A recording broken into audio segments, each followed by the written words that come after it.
Hermanos y hermanas, bendiciones. Qué bueno que nos podamos reunir una vez más para darle continuidad a esta serie. Vamos hoy a iniciar la tercera parte. En la primera parte, basándonos en el texto de 1 Corintios 2:9, leímos que el texto dice: antes bien, como está escrito, cosas que ojo no vio, ni oído oyó, ni han subido en corazón de hombre, son las que Dios ha preparado para los que le aman. Cosas maravillosas, y como los describe perfectamente el apóstol, cosas que ojo no vio, ni oído oyó, ni se le han ocurrido al intelecto, al razonamiento humano. Estas cosas son las que Dios preparó para los que le aman. En la parte 2, que tratamos el tema de la revelación, el apóstol, después de mencionar estas cosas, dice: pero Dios nos las reveló a nosotros. Ya habíamos hablado que nosotros se refiere a los escritores de la Biblia. Dios se las reveló, Dios descubrió, Dios quitó el manto que cubría, que ocultaba esas verdades y las trasladó de su corazón al corazón de los escritores de la Biblia, para que ellos, el día de mañana, no solo las enseñaran, sino las escribieran.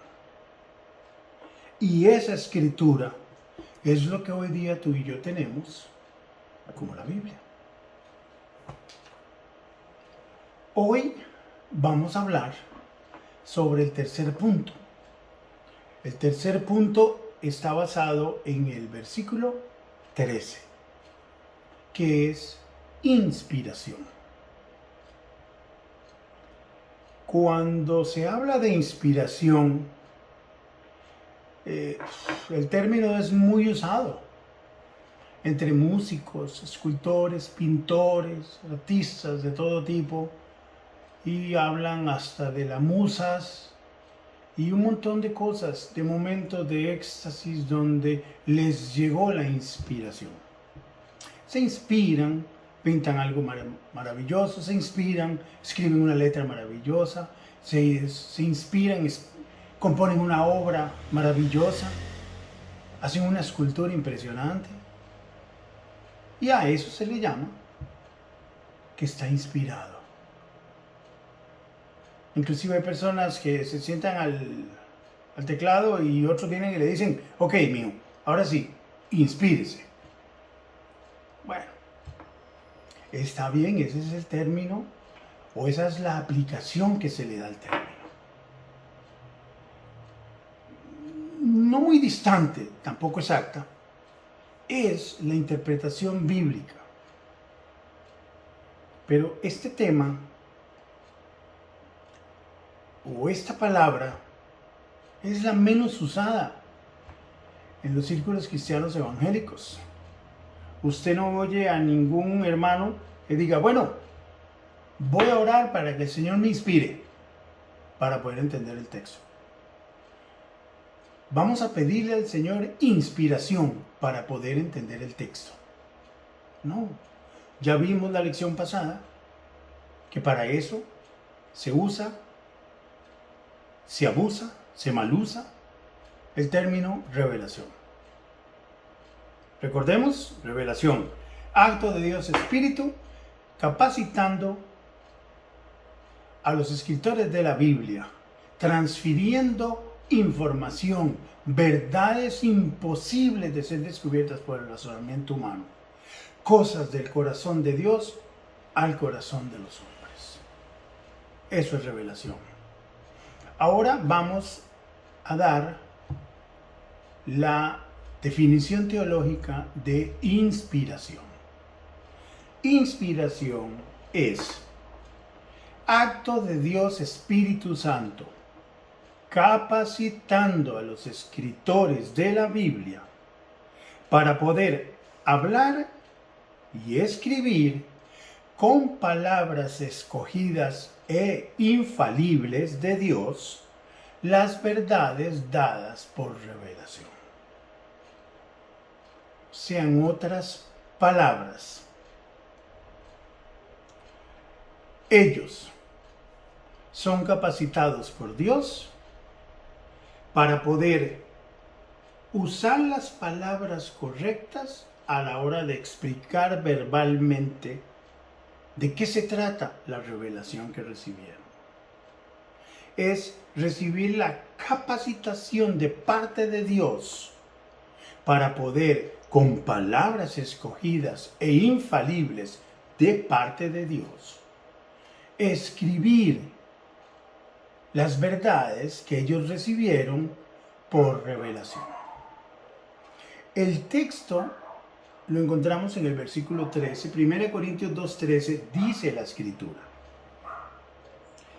Recuerden, el versículo 9 habla de cosas que ojo no vio ni oído yo, ni han subido en corazón de hombre. Esas cosas Dios las ha preparado para los que le aman. En el versículo 10, Pablo dice, pero Dios nos las reveló a nosotros por el Espíritu. Ahora, vamos al versículo 13 y dice, lo cual también hablamos. ¿Qué es lo que hablamos? ¿Qué es lo que él se está refiriendo con lo cual también hablamos? A las cosas que ojo no vio, ni oído yo, ni han germinado y subido en el corazón del hombre. Esas cosas las hablamos. Y obviamente terminan por escrito. Recordemos que la escritura es prácticamente el autor hablando a través de la escritura. Por eso decimos que la Biblia es ¿qué? La palabra de Dios. Cuando leemos la Biblia, escuchamos a Dios hablándonos. Por eso el habla y la escritura están tan unidas, y especialmente en la Biblia. El apóstol dice, lo cual también hablamos, no con palabras enseñadas por sabiduría humana, sino con las que enseña el Espíritu, acomodando lo espiritual a lo espiritual. ¡Oh, qué maravilla! Vean lo que dice. Estas palabras con las que él habla, con las que escogen para escribir, no son palabras del vocabulario de la sabiduría humana. Son palabras, dice el versículo, que enseña el Espíritu. Con las palabras que enseña el Espíritu, las cuales van a expresar con exactitud la revelación que el Espíritu dio a los escritores. Después que la verdad fue revelada al hombre, el hombre no fue dejado solo para que la escribiera. O sea, los escritores reciben estas cosas maravillosas de parte de Dios y no es que Dios les dice, bueno, mijito, ahora voy a ver cómo explica esto. Encuentre palabras para que explique al humano esto. No, Pablo dice, nosotros hablamos y obviamente escribimos, no con palabras enseñadas por sabiduría humana, sino con las que enseña el Espíritu. Una cosa es saber algo y otra cosa es encontrar las palabras exactas para comunicarlo, para expresarlo. No sé si a usted le ha pasado, pero yo imagino que a todos nos ha pasado. Y yo como profesor escuchaba esto y lo seguiré escuchando todo el tiempo. Ese profesor sabe mucho, pero no explica nada bien. No explica con claridad. Sencillamente a ese profesor que sabe mucho, no le entendemos cuando explica. Qué interesante. Y es un profesor que ellos mismos reconocen que sabe mucho, pero no puede explicar con exactitud y claridad para ser entendido por los estudiantes. No tiene la capacidad verbal para dar a conocer el conocimiento que posee. Inclusive uno oye también el comentario que dice, ve, pero es que llegó otro profesor. ¿A ese sí le entendemos? ¿Significa que el profesor que llegó sabe más que el otro? No necesariamente. Puede que sepa más o menos o igual que el otro, pero tiene algo que el otro no tiene. Tiene facilidad de palabra. Tiene una facilidad a la hora de comunicar su conocimiento y lo expone tan claro que los estudiantes al final terminan diciendo, ahora sí entendí. Y estaba explicando lo mismo que estaba explicando el otro. Solo que este encontró las palabras correctas, se expresó correctamente y los estudiantes dijeron, ahora sí entiendo. Ahora imagínense con la Biblia, ¿cómo sería si los escritores de la Biblia fueran dejados a que cada uno vea a ver cómo hace?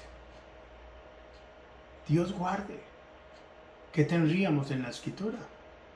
Cuando muchas de las cosas que ellos recibieron, muy probablemente se demoraron mucho tiempo en entenderlas ellos mismos. Porque una cosa es que recibieran estas cosas. Imagínense, son cosas que ojo no vio.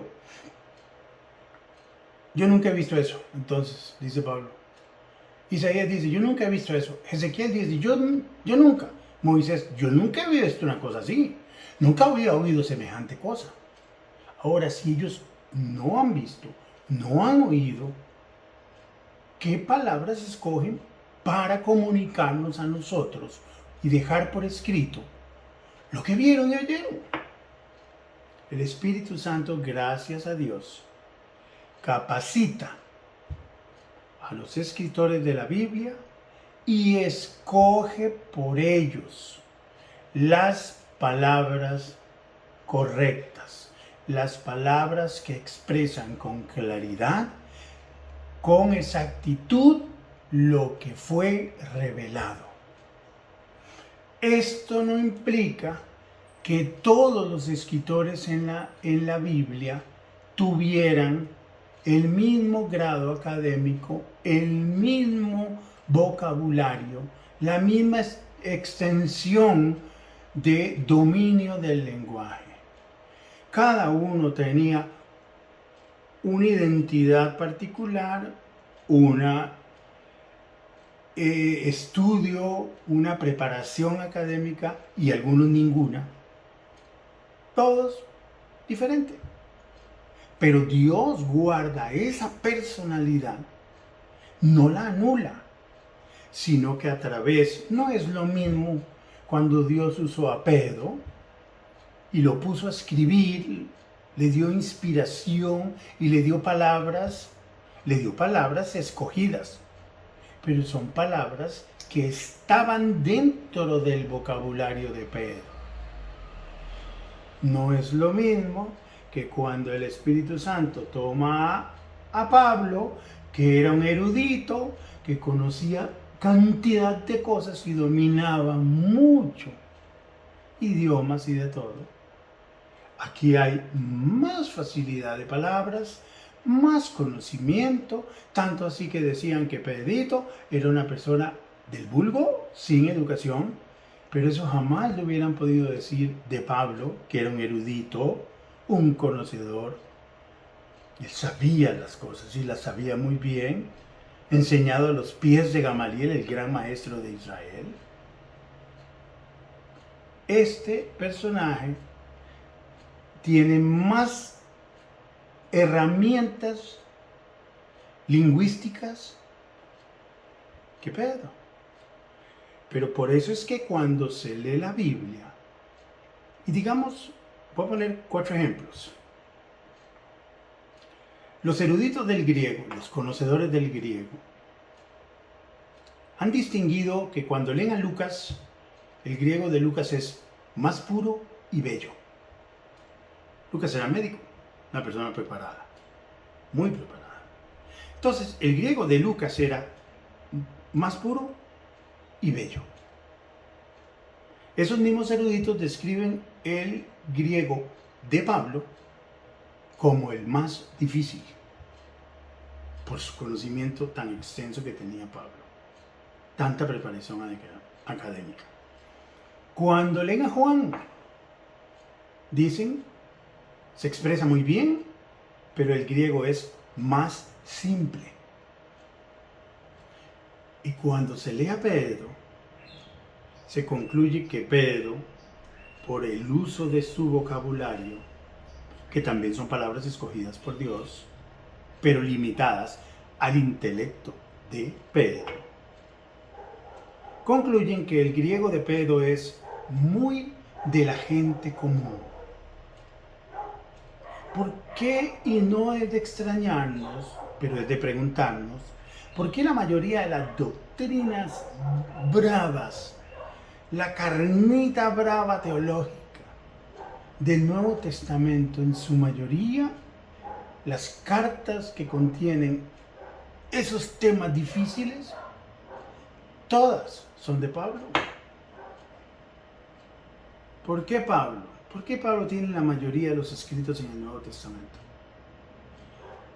Porque era un instrumento escogido por Dios y que ya tenía dentro de su ser un grado académico que lo capacitaba como instrumento útil y perfecto para transmitir ese montón de verdades profundas. El mismo Pedro, en uno de sus escritos, dice, como a nuestro hermano Pablo, que Dios le dio a él muchas cosas y algunas de las cuales, dice, son difíciles de entender. Este es Pedro hablando de ciertas cosas escritas por Pablo. Entonces, el griego sigue siendo el griego, siguen siendo hombres inspirados, pero cada uno de ellos Dios respetó su bagaje académico. Mucho, poco o prácticamente nada. Y los usó grandemente. Por eso es que la sencillez no significa mucho a veces. Dios puede usar al más sencillo y hablar maravillas a través de él. Y usarlo grandemente. Lo académico es importante. No me malentiendan, es muy importante. Pero no es determinante en el uso que Dios tenga de ti como instrumento en sus manos. Sigamos. Dice el texto, versículo 13, lo cual hablamos no con palabras enseñadas por sabiduría humana, sino con las que enseña el Espíritu. Y ojo a la última parte del versículo, acomodando lo espiritual a lo espiritual. Wow. ¿Y esto qué es? Esta frase lo que expresa es el proceso de encontrar palabras correctas y precisas para cada caso. Vamos a ver la palabrita acomodando. Acomodando lo espiritual a lo espiritual. Palabras dadas por Dios para expresar las verdades dadas por revelación. Esas palabras escogidas por Dios son las que van a acomodar lo espiritual a lo espiritual. La palabrita acomodando es la palabra griega synkrino. Synkrino significa juzgar una cosa en conexión con otra. Combinar. ¿Combinar qué? Ideas espirituales con expresiones apropiadas. Cotejar una persona con otra a manera de contraste o parecido. Se cotejan cosas. se cotejan personas. El texto también dice que es acomodar, comparar. Un ejemplo muy sencillo que hay es que, digamos, usted tenga un pantalón de un color exacto. O usted tiene la tela que le van a hacer un pantalón, se solía hacer los pantalones antes. Entonces resulta que el sastre viene y cortaba un pedacito de esa tela y usted se iba con ese pedacito de tela porque usted quería una camisa con el mismo color. Entonces usted se va con el pedacito de tela a la tienda y empieza a cotejar, a ver si esta tela, si este color es el mismo que este. Y cuando usted lo encuentra, sencillamente lo que usted hizo fue zuncrino. Cotejó, comparó, juzgó una cosa con otra hasta que encontró lo correcto.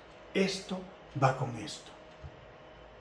Cuando dice el Señor en su palabra a través del apóstol Pablo, que las palabras esas lo que hacen es acomodar lo espiritual a lo espiritual, significa que se buscan palabras espirituales que se cotejen en perfección, que se comparen en perfección, que describan en perfección las verdades espirituales que se revelaron. Entonces, ¿qué es? Porque imagínense que si esto se hubiera dejado al intelecto de los apóstoles, ellos es capaz que dentro de su lenguaje no encontraban la palabra correcta. No, Dios sí la tiene. Dios encuentra la palabra, la coteja, ¡pum! Inclusive hay palabras en el Nuevo Testamento que son exclusivas del Nuevo Testamento. Increíble. Y no existían antes de, porque se necesitaban palabras exactas para describir de forma exacta las verdades que fueron reveladas.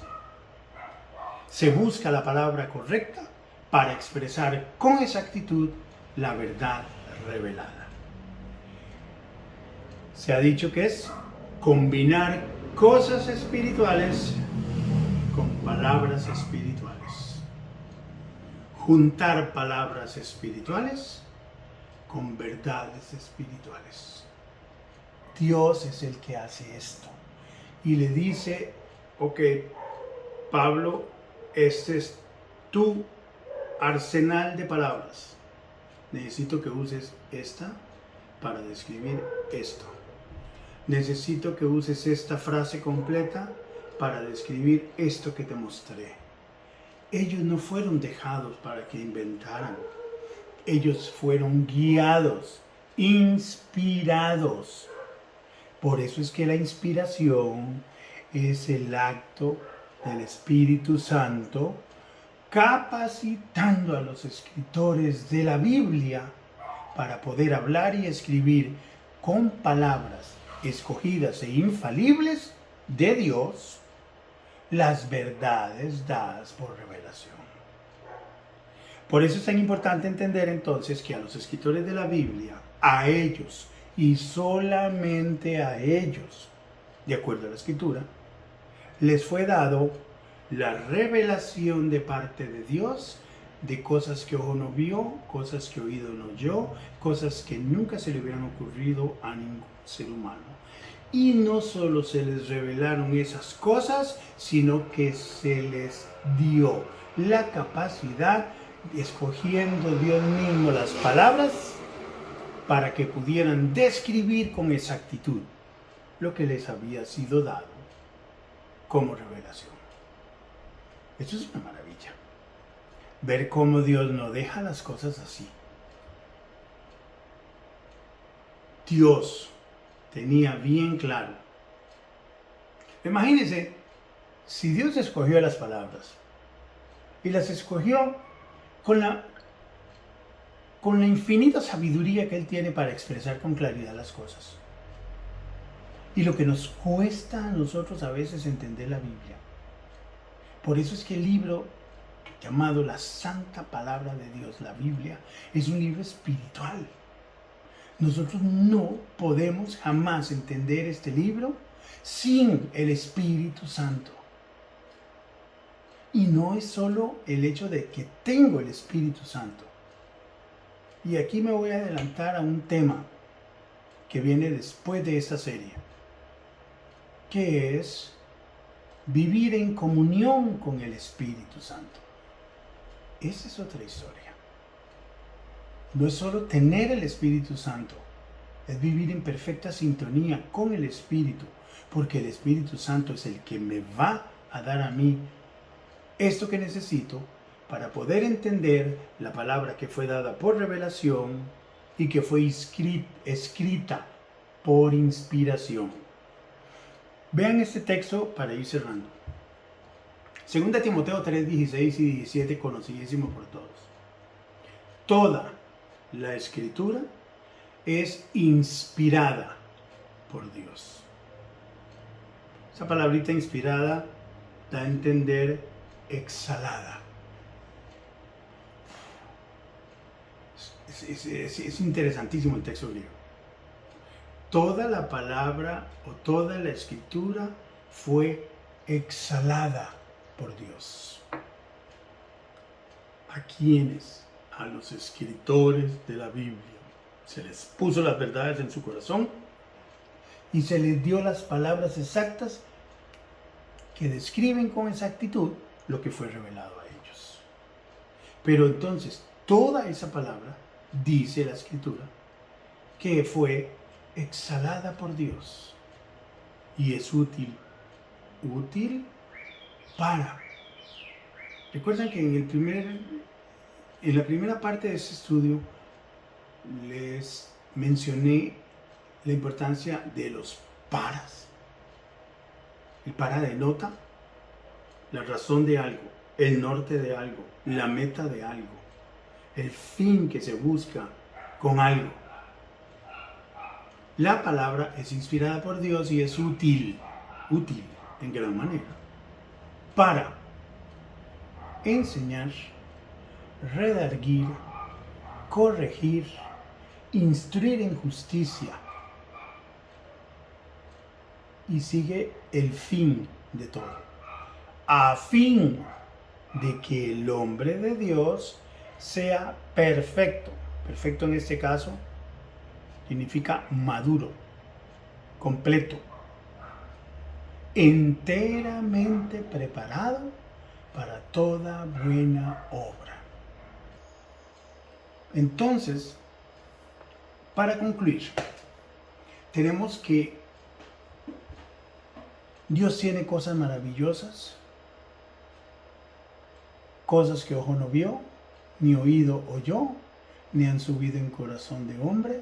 Él las reveló a los escritores de la Biblia, cogió verdades de su corazón y las puso en ellos.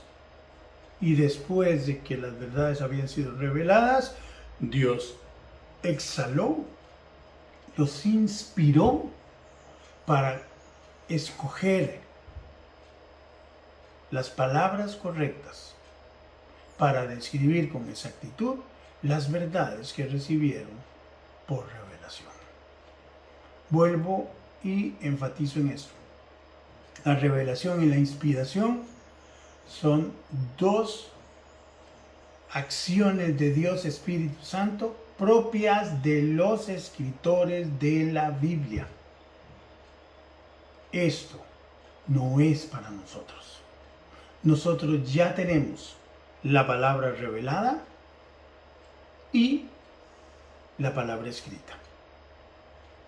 Ahora lo que necesitamos es lo que vamos a estudiar en esta última parte, la cuarta parte, que tiene que ver con la iluminación.